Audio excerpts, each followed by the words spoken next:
আসসালামু আলাইকুম রহমতুল্লাহ।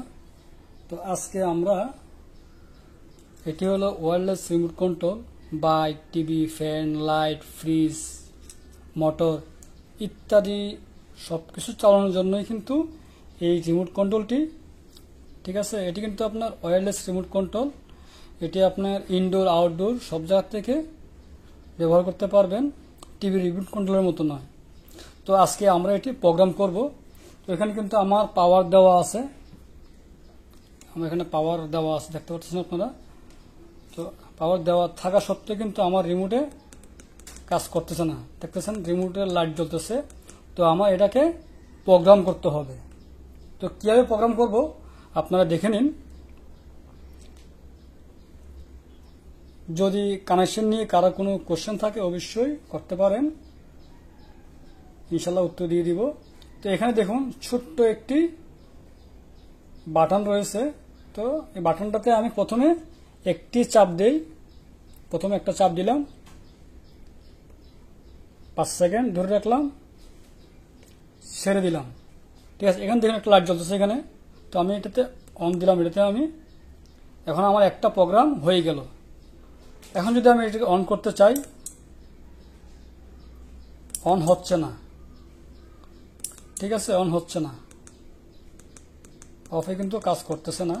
ঠিক আছে, তো আমরা যদি কোনো কিছু ইঞ্চ সিস্টেম করতে চাই, যে আমি যতক্ষণ ধরে রাখবো, অথবা গেট আমি গেট খুলবো অথবা বন্ধ করব। তো আমি গেটের জন্য আমি এটিকে চাপ দিয়ে ধরে রাখলাম। গেট খুলতেছে, বাস গেট খোলা হয়ে গেছে। এখন আমি গেট যদি বন্ধ করতে চাই, গেট কিন্তু বন্ধ হচ্ছে না। ঠিক আছে, তো এটি কিন্তু আমি একটি এক্সাম্পল দিচ্ছি। এটি দিয়ে কিন্তু শুধু গেট খোলা যাবে, বন্ধ করা যাবে না। কারণ গেট খোলা বন্ধ করার জন্য এরকম 2 চ্যানেলের রিলে লাগবে। তখন এখন এটাকে আমি 2 নম্বর প্রোগ্রামটি আমি চালু করব এখান থেকে। তো এই যে আগের যে বাটন আছে, এখানে আমি 2টা প্রেস করব, 1 2। তো এখন এটাতে আমি আবার অন দিলাম। ঠিক আছে, আমার প্রোগ্রাম হয়ে গেছে। দেখুন এলইডি চলে গেছে। এখন আমি অন দিয়ে দেখি, বাস অন হয়ে গেল। দেখছেন ফ্যান ঘুরতেছে, ফ্যান কিন্তু ঘুরতেছে আমার কিন্তু এখনো অফ বাটনে কাজ করতেছে না। তো আমি যেটি দিয়ে অন করেছি আমার সেটি দিয়ে অফ করতে হবে।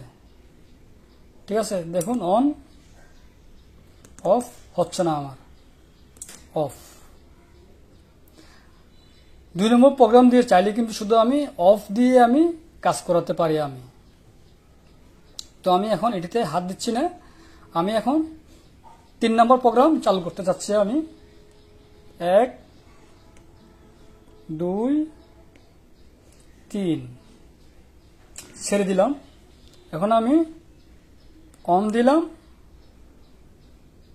অফ দিলাম, বাস আমার প্রোগ্রাম হয়ে গেল। এখন আমি এটা দিয়ে অন করলাম, অন হয়ে গেল, অফ করলাম, অফ হয়ে গেল। সুন্দর না বিষয়টা? তো আপনারা চাইলে এক্ষুনি এই ভিডিওটি দেখে কে কোত্থেকে দেখতেছেন অবশ্যই কমেন্ট করে জানাবেন। যদি কারো কোনো প্রশ্ন থাকে তাও কমেন্ট করতে পারেন। যদি কেউ নিতে ইচ্ছুক কমেন্ট করতে পারেন, অথবা ভিজিট করতে পারেন www.sellerhat.com sellerhat.com। তো আপনারা সবচেয়ে কম মূল্যে কিন্তু আপনার প্রয়োজনের রিমোট কন্ট্রোলটি খুব সহজেই ক্রয় করতে পারেন। তো আমি আবারও অন করলাম, আবারও অফ করে দিলাম। ঠিক আছে, তো আপনারা এইভাবে করে কিন্তু আরও কিছু প্রোগ্রাম করতে পারেন চাইলে, যে আমার এটা দিয়ে অন হবে। ঠিক আছে, আবার এটা দিয়ে অফ হবে, চাইলে আমরা এরকম করতে পারি। তো আমরা করতেছি না, এটি দিয়ে আমি অন করলাম, এটি দিয়ে অফ করলাম। তো আজকের মতো এখানেই, আল্লাহ হাফেজ। তো সর্বশেষ এটার যে কানেকশনটা আমি দেখিয়ে দিচ্ছি। এখানে দেখুন, এখানে কিন্তু কানেকশন ডায়াগ্রাম দেওয়া আছে। কানেকশন নিয়ে যদি কারো সন্দেহ থাকে অবশ্যই কমেন্ট করে জানাতে পারেন।